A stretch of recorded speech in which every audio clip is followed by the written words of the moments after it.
कानी बहू।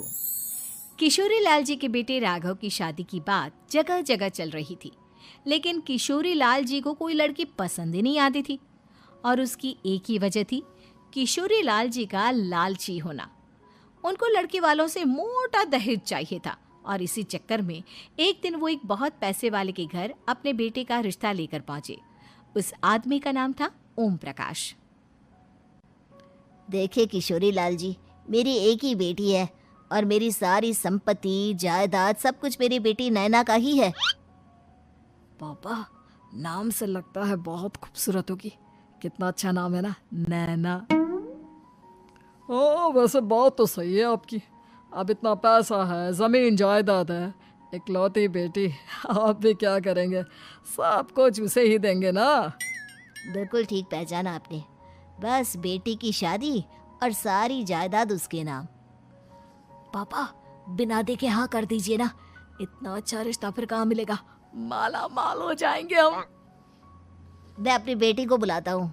अरे नहीं नहीं नहीं नहीं, आपकी बेटी का नाम नैना है, सुनकर ही लगता है बहुत सुंदर होगी। रहने दीजिए अंकल, मैं तो आपकी बेटी के नाम से ही इतना खुश हो गया हूँ कि उसे बिना देखे शादी करने को तैयार हूँ। अब तो मैं उसका चेहरा सीधे शादी के बाद ही देखूंगा। और इस तरह राघव नैना का चेहरा नहीं देखता और उससे शादी कर लेता है। शादी के बाद अपनी सुहाग रात पर जब राघव नैना का घूंघट उठाकर देखता है तो नैना की आंखें बंद थी। कितनी खूबसूरत हो तुम नैना, जरा अपनी आंखें खोलकर मेरी तरफ देखो तो सही। नहीं, मुझे शर्म आती है। अरे, मैंने तुम्हें शादी से पहले भी नहीं देखा, और अब अगर तुम आंखें खोलकर मुझे देखोगी भी नहीं तो मुझे अच्छा कैसे लगेगा? इससे पहले कि नैना अपनी आंखें खोलकर राघव की तरफ देखती, अचानक से लाइट चली गई और राघव नैना को पूरी तरह से देख भी नहीं पाया। अगली सुबह नैना राघव के लिए नाश्ता बनाकर लेकर आई। अरे ये क्या, आधा पराठा सेका हुआ है और आधा बिल्कुल कच्चा।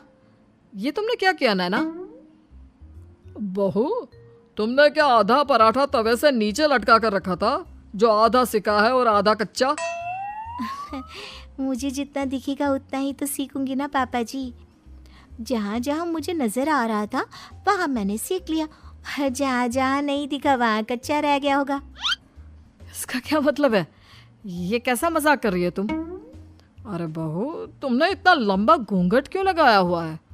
देखो, हमारे घर में बहुओं को बेटी की तरह रखा जाता है, और फिर तुम तो इतना सारा माल लेकर आई हो। देखो, ये घूंघट डाल कर रखने